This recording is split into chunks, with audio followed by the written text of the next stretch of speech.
Good evening students. हम लोग पिछले लेक्चर में कूलम्ब्स लॉ पढ़े थे। क्या पढ़े थे? Coulomb's law. अभी आप लोग को बता दें कि कूलम्ब्स लॉ टॉपिक पर है दो दो लेक्चर, आज के लेक्चर के अलावा एक या दो लेक्चर और लगेगा जो केवल हम क्वेश्चन ही करवाएंगे। तभी जाकर के आपको मतलब सारे किताब जितने भी राइटर्स आप दुनिया में बनाओ, कूलम्ब्स लॉ का क्वेश्चन आपको जितना टाइप का मिल सकता है सारे टाइप को हम करवा देंगे, जिससे कि आपको न्यूमेरिकल बनाने में दिक्कत ना होगा। और आज आप लोग को होमवर्क भी जाएगा एनसीईआरटी से, एससी वर्मा से, दोनों से आज होमवर्क देंगे। और अगले वीडियो के बाद हम डीपीपी में भी होमवर्क देना स्टार्ट करेंगे। ठीक है, चलिए हम गौर करते हैं। पिछले लेक्चर में हमने कूलम्ब्स लॉ अच्छे से पढ़ लिया था, उसमें किसी बच्चे को कोई डाउट नहीं होगा। कूलम्ब्स लॉ में पढ़ाए थे कि F प्रोपोर्शनल Q1 Q2 और इनवर्सली प्रोपोर्शनल 1/r², ये तो पढ़ाया गया है। और कंबाइन करके फॉर्मूला आया था F = 1/4πε0 1/4πε0 Q1 Q2/r²। मेरे समझ से सब में तो कोई दिक्कत नहीं होना चाहिए, आपको ऑलरेडी पढ़ाया गया है। ठीक, और यह बोले थे इसके जगह पर 9 × 10⁹ रखोगे तो F = 9 × 10⁹ Q1 Q2/r²। ठीक है, जो लोग कूलम्ब्स लॉ नहीं पढ़े हैं पिछला वीडियो अच्छे से पहले पढ़ लीजिए, 2A और 2B लेक्चर, उसमें आपको कूलम्ब्स लॉ बहुत तौर पे अच्छे से क्लियरिटी से एक एक पॉइंट को समझाया है। ठीक, अब आज हम क्वेश्चंस को लेके आते हैं। ठीक, तो सबसे पहले पहला और बेसिक क्वेश्चन लिखिए। पहला और बेसिक क्वेश्चन लिखिए, ये अभी बहुत पहले आईआईटी मेंस में पूछा हुआ है। ये क्वेश्चन भी जो भी आपको लिखवाने जा रहे हैं वो भी आपको आईआईटी जेईई में पूछा हुआ है। बहुत बेसिक है, ये बहुत बेसिक है। क्वेश्चन लिखिए कि what should be the minimum force, what should be the minimum force between two charges separated by a distance of 1 meter, separated by a distance of 1 meter।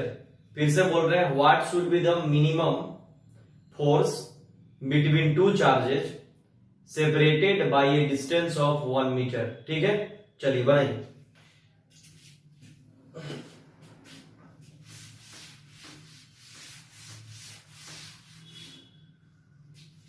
ठीक, मतलब क्या कह रहा है कि दो चार्जेज के बीच में मिनिमम फोर्स कितना हो सकता है जब दो चार्ज 1 मीटर की दूरी पर स्थित होगा। ठीक, तो सबसे पहले गौर करो, कूलम्ब्स लॉ हमने पढ़ा है। कूलम्ब्स लॉ में हम क्या पढ़े हैं कि फोर्स दोनों चार्ज के प्रोडक्ट के डायरेक्टली प्रोपोर्शनल होता है। मतलब अगर दोनों चार्ज को गुना करेंगे तो फोर्स उसके डायरेक्टली होता है। मतलब डायरेक्टली का मतलब क्या है कि चार्ज बढ़ेगा तो फोर्स बढ़ेगा और चार्ज घटेगा तो फोर्स घटेगा। डायरेक्टली का मतलब ही ना हुआ कि चार्ज बढ़ेगा तो फोर्स बढ़ेगा और चार्ज घटेगा तो फोर्स घटेगा। इसमें मेरे समझ से बच्चों कोई दिक्कत नहीं होनी चाहिए। ये जो बता रहे हैं एकदम समझ में आ रहा है। तो जब ये बात आपको एकदम समझ में आ रहा है, इसमें जब आपको कोई तरीके का डाउट नहीं है, तो हम बात उठ रहा है क्या यहाँ पर, ये बोल रहा है कि मिनिमम फोर्स। तो जब फोर्स चार्ज के डायरेक्टली है और बोल रहा है क्वेश्चन की मिनिमम फोर्स, तो मिनिमम फोर्स का मतलब क्या होगा कि फोर्स मिनिमम बोल रहा है, मतलब कि चार्ज भी मिनिमम होगा। बात समझ रहे हो ना, कि फोर्स चार्ज के डायरेक्टली है और बोल रहा है मिनिमम फोर्स, मतलब चार्ज भी मिनिमम होगा। तो बच्चे यहां पर देख लो, मिनिमम चार्ज हम किसी का भी क्या मानेंगे, तो चार्ज ऑफ इलेक्ट्रॉन। आपको पता होना चाहिए, इतने दिनों से केमिस्ट्री फिजिक्स आप पढ़ रहे हैं कि मिनिमम चार्ज ऑफ इलेक्ट्रॉन को ही लेते हैं। तो मैग्नीट्यूड में ये भी ई हो जाएगा, चौक बदलने दो यार, और ये भी ई हो जाएगा। ठीक, तो फोर्स इक्वल टू क्या लिखते हैं हम लोग, के Q1 Q2/r²। तो के की जगह पर के रहने दे, Q1 की जगह पर E, Q2 की जगह पर भी E, और r² की जगह पर क्या होगा 1 का स्क्वायर, यानी F = k²। अब मान लो कोई बच्चा अगर सॉल्व करना चाहेगा इसको मैथमेटिकली, ऐसा इसी फॉर्म में छोड़ो, और अगर कोई बच्चा अगर मैथमेटिकली सॉल्व करना चाहेगा तो मैथमेटिकली सॉल्व करने के लिए इसको कोई बच्चा ऐसे भी लिख सकता है कि k बराबर हमने पढ़ा रखा है कि k का वैल्यू कितना होता है, तो 9 × 10⁹ k के जगह पर, और E चार्ज ऑफ इलेक्ट्रॉन का वैल्यू 1.6 × 10⁻⁻19 कूलम, मैग्नीट्यूड में इतना होता है। चाहे तो भी इतना पुट करके बना देगा, ऐसे ही छोड़ दो, यही फॉर्म में आंसर छोड़ दो। जेईई में जब पूछा था तो इसी फॉर्म में आंसर दिया था। इसमें कोई दिक्कत, जो बता रहे होंगे एकदम समझ में आ रहा होगा, इसमें तो कोई दिक्कत नहीं होगा। चलो एक और आसान क्वेश्चन, बच्चा वाला क्वेश्चन, जैसे मान लो कि कोई क्वेश्चन दे दे, जैसे बोले इसमें तो मेरे समझ से कोई दिक्कत नहीं होगा, 100% क्लियरिटी है, कोई डाउट? चलो अब मान लो कि जैसे क्वेश्चन दे दे कि एक चार्ज मान लो दे दिया 2 into 10 to the power -3 coulomb, दूसरा चार्ज मान लो दे दिया 3 into 10 to the power -6 coulomb, कोई दिक्कत? और बोला कि दोनों चार्ज के बीच का दूरी 5 सेंटीमीटर है और फोर्स निकालो। बताओ इस टाइप का टाइम पास क्वेश्चंस करवाए, इससे तो टाइम पास ही होगा, ये तो एकदम आसान है। फिर भी बहुत जो लोगों में वही ढंग से पकड़ पा रहे हैं तो उनके लिए मैं करवा देते हैं। तो क्या होगा, कूलम्स लॉ पढ़े हो, क्या होता है F equal to 9 into 10 to the power 9 Q1 Q2 by R square, Q1 Q2 by R square. इसमें मेरे समझ से तो कोई डाउट नहीं होगा। तो जब इसमें डाउट नहीं होगा तो खुद सोच, F इक्वल टू यहां पर क्या हो जाएगा 9 into 10 to the power 9, Q1 के जगह पर Q1, Q2 के जगह पर Q2, ये दोनों वैल्यू पुट कर देगा और R की जगह पर सेंटीमीटर में, तो मीटर में 5 into 10 to the power -2 metre, इसको रख देगा, सॉल्व करके फोर्स ना निकाल देगा। अब इस टाइप का क्वेश्चन तो नहीं करवा सकते हैं यार, ये तो एकदम बेसिक्स क्वेश्चन है कि दिया रहेगा, यूनिट का ध्यान रखना कि एसआई में बनाना है सबको या सीजीएस में एक यूनिट में करके सबको बनाना है, ये सब टाइप का। अब बच्चा वाला क्वेश्चन तो नहीं करवाएंगे जिससे कि लेवल एकदम आसान हो जाए। ठीक, ये तो समझ में आ गया, आसान क्वेश्चन था। अब धीरे धीरे क्वेश्चन को अच्छा अच्छा करेंगे अभी, और आज के लेक्चर का कल वाले लेक्चर में एकदम खतरनाक लेवल पे आ जाएंगे जब पूरा मैकेनिक्स को निकालने लगेंगे इलेक्ट्रोस्टैटिक्स में। ठीक है, लेकिन अभी ये सब बेसिक्स है, पहले बेसिक्स भी आना चाहिए, जल्दी से इसको नोट करो।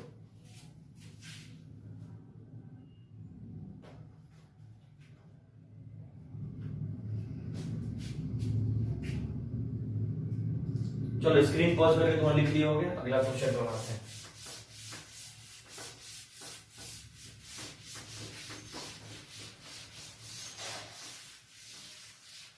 इसी टाइप में एक क्वेश्चन होता है आपका जो बड़ा ढंग का होता है। ठीक, कैसे? तो आपको पहले क्वेश्चन को हम लिखवा देते हैं। ठीक है, आप पहले लिख लो क्वेश्चन को।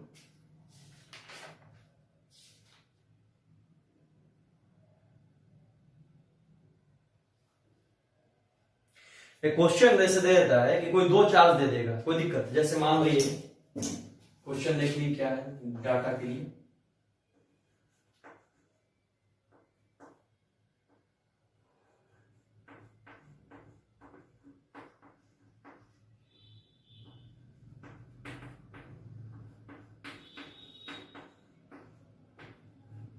मान लो क्वेश्चन दे दिया कि Q1 equal to 1 into 10 to the power -6 और Q2 इक्वल टू दे दिया 3 इंटू 10 टू द पावर -6, कोई दिक्कत? और बोल रहा है क्या कि separated by A distance of 2 centimetre या 20 सेंटीमीटर, कुछ भी मान लें। क्वेश्चन सुनना आराम से, ठीक? इस टाइप का ऐसी बनवा में क्वेश्चन मिलेगा, अच्छे से करवाते सुन। अब ये टाइप का क्वेश्चन कैसे देता है, मान लो दो चार्ज दे देगा, बोलेगा कि दो चार्ज दे दिया और दूरी दे दिया, मतलब समझ कि एक चार्ज Q1 बराबर इतना दे दिया, Q2 बराबर इतना दे दिया, दूरी बराबर इतना दे दिया। अब क्वेश्चन क्या पूछता है कि तीसरे चार्ज को कहां प्लेस करें। क्वेश्चन क्या पूछता है कि तीसरे चार्ज को कहां प्लेस करें कि नेट फोर्स 0 हो जाए। क्वेश्चन समझ गए कि तीसरे चार्ज को कहां प्लेस करें, मतलब इसको लिख करके लिख कि where should third charge placed so net force becomes equal to 0, कि तीसरे चार्ज को कहां प्लेस करें कि नेट फोर्स क्या हो जाए, मेरा नेट फोर्स 0 हो जाए, कोई दिक्कत? ठीक, क्वेश्चन को लिख लिया कि Q1 दे देगा, Q2 दे देगा, मान लो R दे दिया, मतलब दोनों चार्ज के बीच का दूरी दे दिया, मतलब एक चार्ज दे दिया, दूसरा चार्ज दे दिया, दोनों चार्ज के बीच का दूरी दे दिया। अब क्वेश्चन क्या बोलेगा कि तीसरे चार्ज को कहां प्लेस करें कि नेट फोर्स क्या हो जाए, 0, नेट फोर्स क्या हो जाए, 0।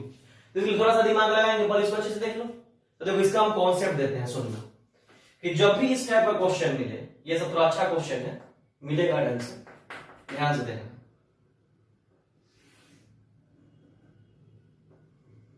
मान लो पहले क्वेश्चन में कि एक चार्ज Q1 दे दिया और एक चार्ज Q2 दे दिया और दोनों चार्ज के बीच का दूरी दे दिया 20 सेंटीमीटर, कोई दिक्कत? एक चार्ज क्या दे दिया Q1, एक चार्ज क्या दे दिया Q2 और दोनों चार्ज के बीच का दूरी कितना दे दिया 20 सेंटीमीटर, कोई दिक्कत? ठीक, अब क्वेश्चन क्या बोल रहा है कि तीसरे को कहां प्लेस करें कि नेट फोर्स क्या हो, 0। तो जब भी ऐसा क्वेश्चन देगा बच्चा, तो सबसे पहले हमारे दिमाग में आना चाहिए कि जब भी इस टाइप का क्वेश्चन देगा तो हम सबसे पहले चेक करेंगे कि चार्ज का नेचर कैसा है। क्या बोल रहे हैं सुनना, हम अपना तरीका बता रहे हैं। ऐसे एक तरह का इक्विलिब्रियम का कॉन्सेप्ट हुआ, 11th में इक्विलिब्रियम पढ़े हो, लेकिन जो नया बच्चा भी होगा या मान लो जो 11th पढ़ा इक्विलिब्रियम भूल गया, वो भी समझ सकता है। जो बता रहे सुनना, कि जब क्वेश्चन दे देगा कि दो चार्ज दे दिया, दोनों के बीच का दूरी दे दिया, बोलेगा तीसरे को कहां प्लेस करें कि नेट फोर्स क्या हो जाए, 0। तो ऐसी स्थिति में सबसे पहले हम चार्ज का नेचर चेक करेंगे। किसका नेचर चेक करेंगे, चार्ज का। तो सबसे पहले तुम्हें दिखाई देगा कि सबसे पहले चार्ज का नेचर सेम है या अलग है। तो देखो ये 1 के पहले भी कुछ नहीं है, मतलब ये पॉजिटिव हुआ, और Q2 के पहले भी कुछ नहीं, मतलब ये पॉजिटिव हुआ, मतलब चार्ज का नेचर सेम है, दोनों चार्ज पॉजिटिव है। ये पहले पता चल गया। सबसे पहले बोलेगा तीसरे को कहां प्लेस करें कि नेट फोर्स 0 हो जाए। तो तुम्हारा काम है कि तुम सबसे पहले चार्ज का नेचर चेक करोगे। क्या चेक करोगे, नेचर। तो दोनों चार्ज का अगर नेचर सेम होगा, सुनना मेरी बात, दोनों चार्ज का नेचर अगर सेम होगा तो तीसरा चार्ज दोनों के बीच में कहीं प्लेस्ड होगा। दोनों चार्ज का नेचर अगर सेम होगा तो तीसरा चार्ज दोनों चार्ज के बीच में कहीं पर भी प्लेस्ड होगा। कहीं पर का मतलब क्या, छोटा वाला चार्ज के बगल में। समझ में आया क्या बोले, कि अगर दोनों चार्ज का नेचर सेम होगा तो तीसरा चार्ज दोनों चार्ज के बीच में कहीं पर छोटे वाले के बगल में स्थित होगा। जैसे देख यहां पर दोनों का नेचर सेम है तो तीसरा ही दोनों के अंदर ही कहीं होगा। पर ये समझ में आ गया कि दोनों का नेचर सेम है, तीसरा कहीं दोनों के अंदर होगा। अब अंदर में भी कहां, तो छोटा वाला चार्ज के नजदीक। तो देख छोटा वाला यहाँ क्या है, Q1, क्योंकि ये 1 है और ये तो 3 है, तो इसके नजदीक, यानी इसको मान लो Q, मान लो Q इसको। अब समझ में आ गया कैसे मान लेंगे, कोई दिक्कत। मान लो इसको दूरी को R मान लो, क्या मान लो, R। अब क्या करोगे, इस दूरी को मान लो X। तो खुद सोचिए ये पूरा R, ये X, तो रिमेनिंग पार्ट क्या होगा, R minus x. Remaining part क्या होगा, R माइनस एक्स। इसमें तो बच्चे मेरे समझ कोई डाउट नहीं हो रहा होगा, पूरा समझ में आ रहा होगा। कूलम्ब्स लॉ कितने चार्ज के लिए एप्लीकेबल होता है, 2 चार्ज के लिए, तो 2 के लिए लगाएंगे, एक बार इसके बीच में, फिर एक बार इसके बीच में। तो कूलम्ब्स लॉ लगा ले, तो क्या होगा, F equal to KQ1Q by x square. Coulomb's law 2 charge, दोनों चार्ज के बीच का दूरी, फिर क्या होगा, KQ2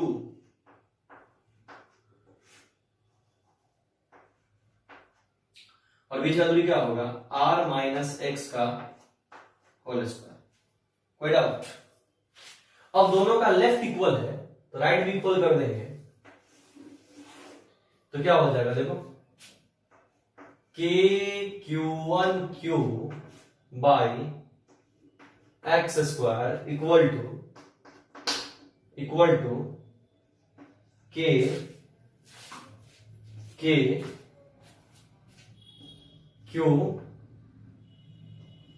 Q2 by R minus x का होल स्क्वायर। ठीक। अब K से K उड़ गया, Q से Q उड़ गया, आया क्या, Q1 by x square equal to Q2 by R minus x का होल स्क्वायर। ठीक।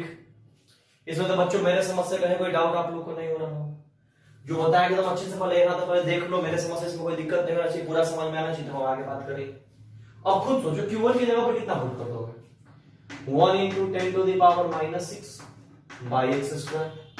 Q2 की जगह पर 3 into 10 to the power minus 6 by R की जगह पर कितना रखोगे, खुद देखो, तो 20 सेंटीमीटर है, मीटर में मतलब 0.2, तो 0.2 माइनस एक्स का होल स्क्वायर। ये और ये निपट जाएगा, तो क्या होगा, क्रॉस गुना कर ले, तो 3x square equal to 0.2 minus x का होल स्क्वायर। ठीक। अब स्क्वायर हटा देगा तो रूट आ जाएगा, तो क्या हो जाएगा, तो root under 3x square equal to 0.2 minus x. ठीक। तो रूट से बाहर निकाल लेते, क्या हो गया, root 3x equal to 0.2 minus x, इधर ले जा प्लस एक्स, यानी root 3x plus x equal to 0.2। तो x को कॉमन कर ले, तो root 3 plus 1 equal to 0.2, x equal to 0.2 बटा √3 + 1। अब x निकाल ले यहां से, तो कहां पर रखे थे, r में से x घटा देते, ये दूरी कहां से, q2 से इतना दूरी पे, q1 से x दूरी पे, दोनों पर लिख दे, कमेंट कर दे कि q2 से इतना दूरी पे होगा, q1 से इतना दूरी पे होगा, तब वहां अगर चार्ज को प्लेस करेंगे तो नेट फोर्स क्या हो जाएगा, 0। समझ में आ गया। लास्ट बार फिर बोल रहा है कि क्वेश्चन दे देगा कि 2 चार्ज दे दिया, दोनों के बीच का दूरी दे दिया, बोला कि तीसरे चार्ज को कहां रखो कि नेट फोर्स क्या हो जाए, 0। तो सबसे पहले क्या करेंगे, दोनों चार्ज का नेचर चेक करेंगे। अगर दोनों चार्ज का नेचर सेम होगा तो तीसरा दोनों के बीच में जो छोटा वाला चार्ज होगा उसके नजदीक स्थित होगा, तो दोनों के बीच में छोटा वाला के नजदीक स्थित होगा, ऐसे करके लिखेंगे। ठीक, इसमें कोई डाउट? अब हम हट जा रहे हैं, साइड हो जा रहे हैं, पहले जल्दी से लिख लो फिर आगे बढ़ते हैं। ठीक, जल्दी लिखो।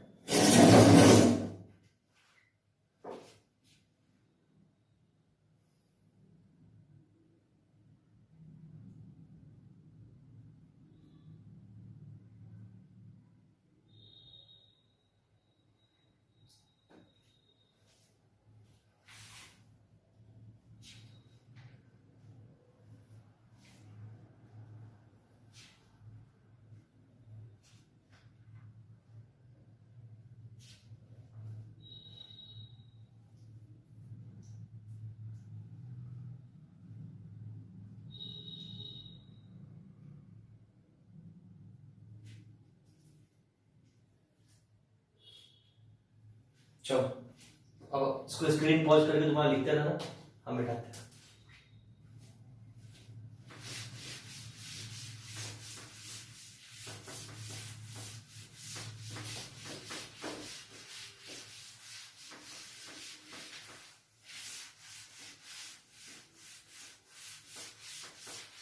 अब मान लो इसी क्वेश्चन में मैं थोड़ा चेंज कर देता,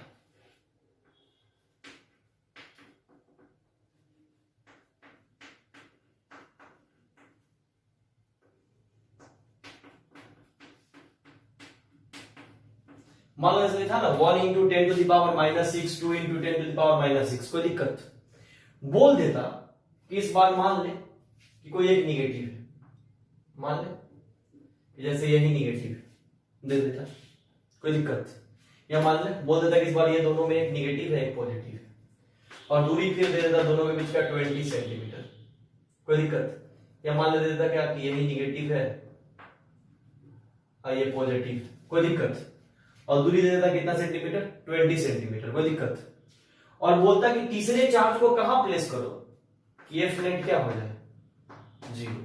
where should third charge placed, where should third charge placed, so F net equal to 0, कोई दिक्कत। हम 10 सेकंड का समय दे रहे हैं, देखो जल्दी से खुद सोचो कैसे बना सकते हो इस बार। सेम नेचर में तो बता दिया, अपोजिट नेचर में कैसे करोगे, सोचो क्वेश्चन लिख करके। हम 10 सेकंड का समय दे रहे हैं।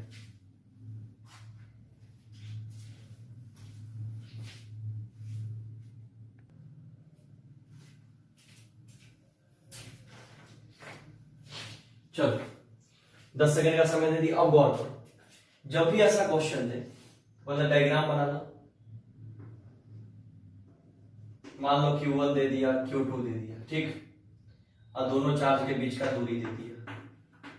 अब बोल रहा है कि तीसरे को कहां प्लेस करें, तो जब भी ऐसा क्वेश्चन है तो हमने क्या कहा था पिछले क्वेश्चन में कि नेचर चेक करना है। क्या चेक करोगे, नेचर। तो इस बार दोनों का नेचर डिफरेंट है, एक निगेटिव और एक पॉजिटिव। अब चेक करो, नेचर डिफरेंट हो गया, तो जब भी जैसे ही नेचर डिफरेंट हो तो याद रख लेना कि तीसरा चार्ज हमेशा बाहर प्लेस्ड होगा। कहां प्लेस्ड होगा, बाहर। कहां प्लेस्ड होगा, बाहर, दोनों के बाहर, ठीक।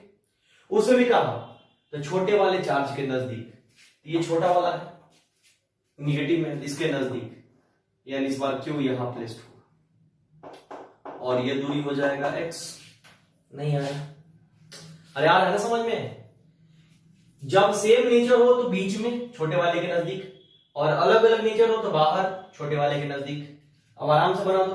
अब क्या कर देंगे, ये दोनों के बीच एक बार कूलम्ब्स लॉ और एक बार ये दोनों के बीच कूलम्ब्स लगा देंगे, पूरा दो क्वेश्चन खुद सॉल्व कर लेना। एक बार जल्दी लिख देते, जैसे क्या कर लोगे, एक बार F इक्वल टू लिख लोगे KQ Q2 by KQ Q2, तो यहां से यहां का दूरी r प्लस x का स्क्वायर,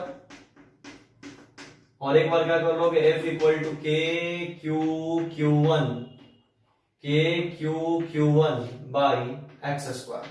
कोई doubt, left equal right equal कर लो, और राइट इक्वल करके वैल्यू पुट करके अपना x निकाल लो। तुरंत बतानी है, नहीं आया समझ में?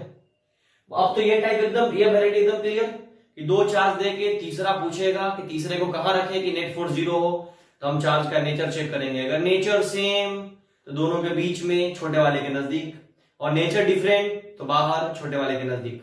क्लियर है? कोई डाउट? चल इसको हटा।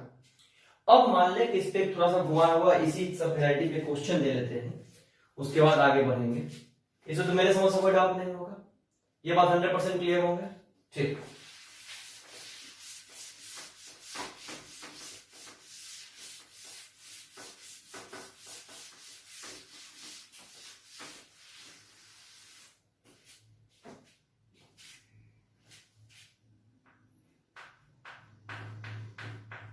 चलिए अब मान लो जैसे क्वेश्चन दे रहे हैं, मान लो कि एक चार्ज इस पर दे दिए 4 इंटू 10 टू दी पावर मान लो -6 कूलम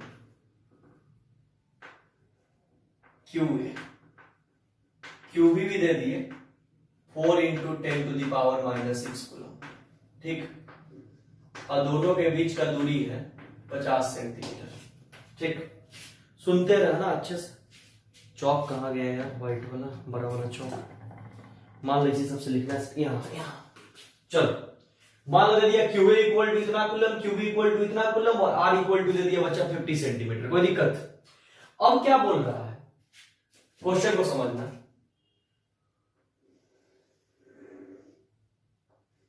कि मान लो ए बॉडी का चार्ज इतना है, बी बॉडी का चार्ज इतना है, और शुरू में ए और बी के बीच का दूरी इतना है।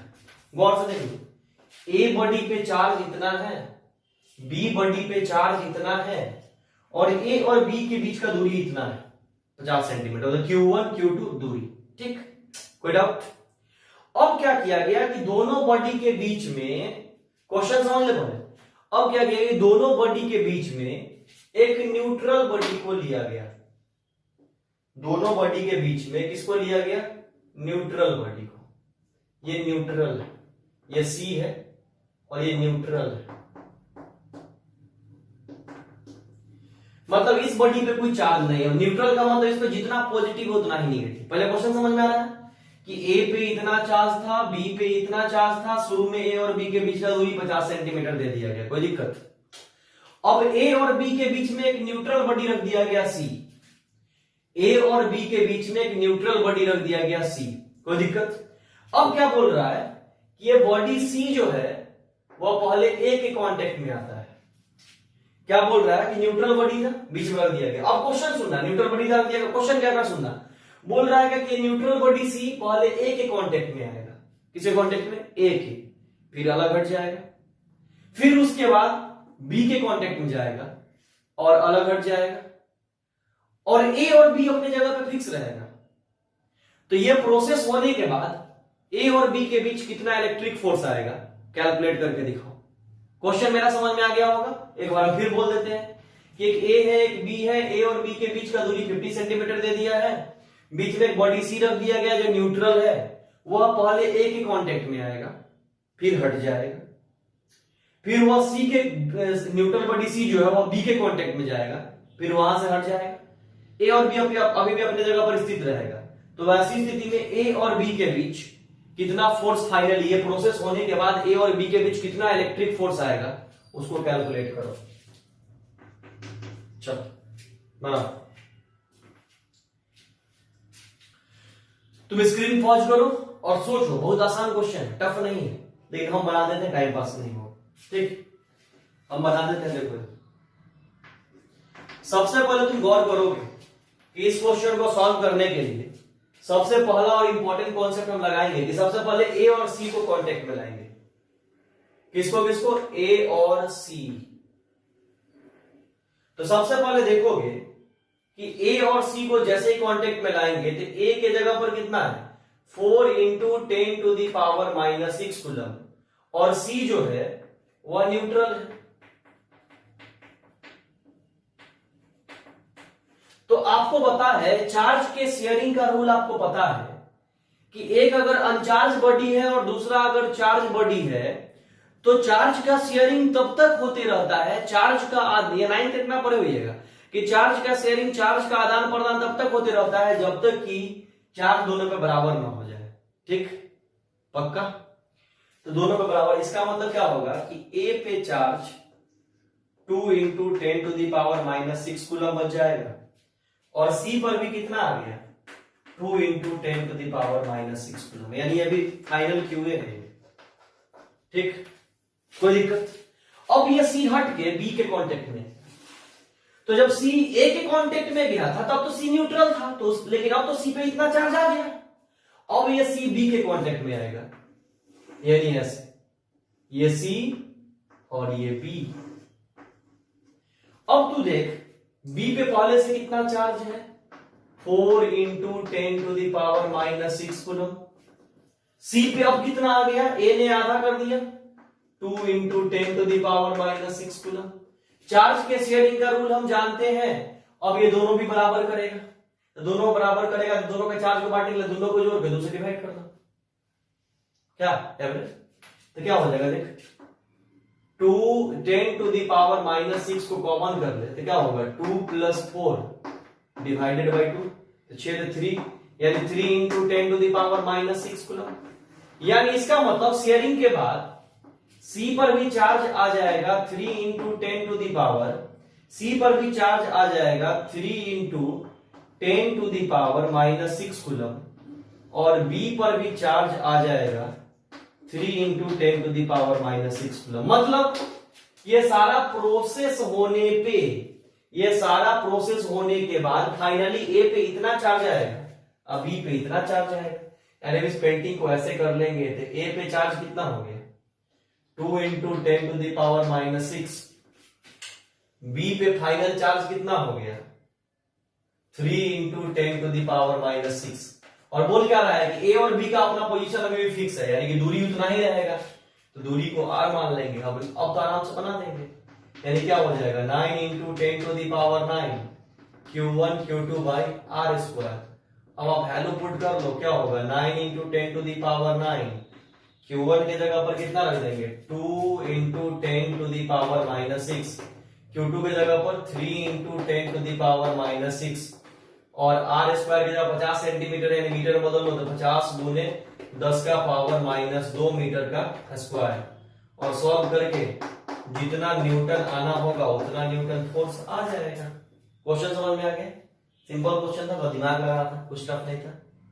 अब इसको अच्छे से समझ लो, मेरे समझ से कोई डाउट नहीं, तोड़ के समझाया है, नोट कर लो इसको।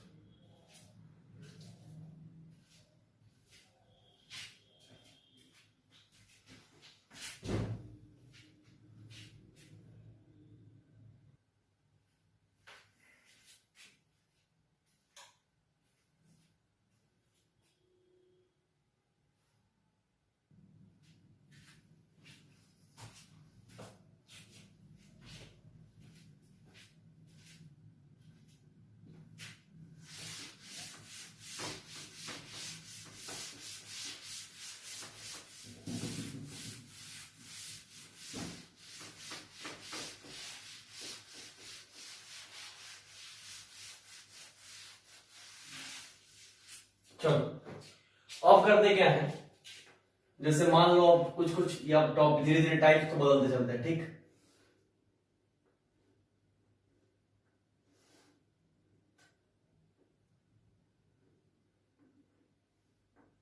मान लो कि एक इक्विलेटरल ट्रायंगल है, कौन ट्रायंगल है इक्विलेटरल, जिसके प्रत्येक कॉर्नर पे चार्ज सेम दे दिया, कोई दिक्कत? और इक्विलेटरल ट्रायंगल का प्रत्येक साइड क्या होता है सेम होता है, तो मान लो ए और ए, मतलब ये चार्ज क्यू क्यू दोनों के बीच का दूरी है, ये भी क्यू क्यू दूरी है, ये भी क्यू क्यू दूरी है, कोई दिक्कत? तो बोल क्या रहा है कि बाकी दोनों चार्ज के कारण एक मतलब तीनों चार्ज के कारण एक पॉइंट पे नेट फोर्स निकालना है। जैसे मान लो ना कि कोई पॉइंट दे दे तुमको, जैसे मान लो कि इस पॉइंट को बोल दे ए,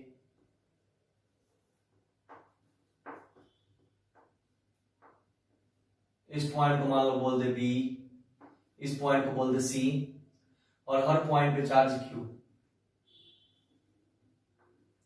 यहां भी क्यू, यहां भी क्यू, यहां भी क्यू, पॉइंट ए बी सी।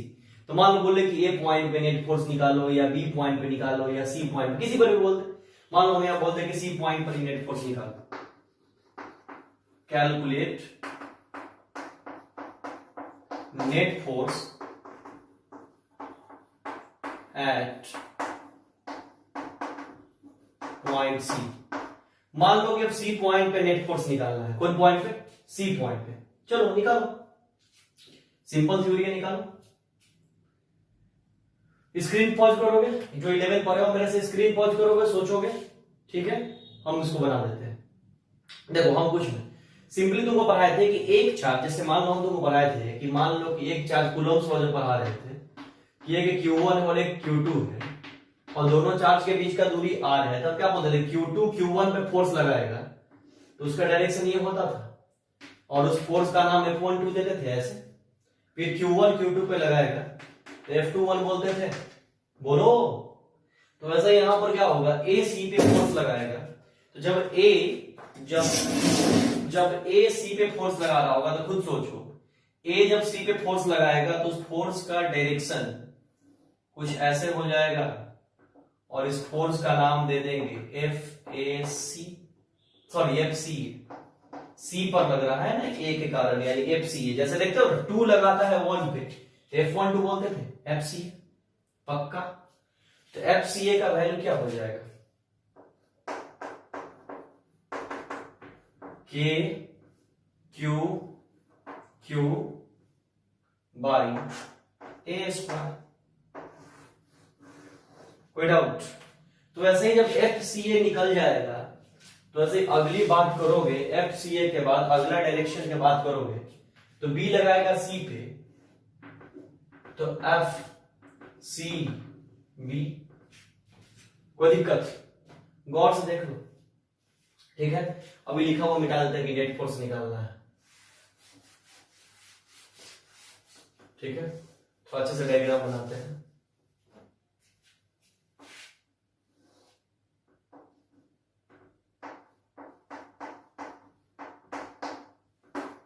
गौर से देख, एक FCB और एक FCA हो गया, कोई दिक्कत। तो FCA इतना आ गया तो FCB भी तो इतना ही है, FCA इतना आ गया तो FCB भी तो इतना ही होगा।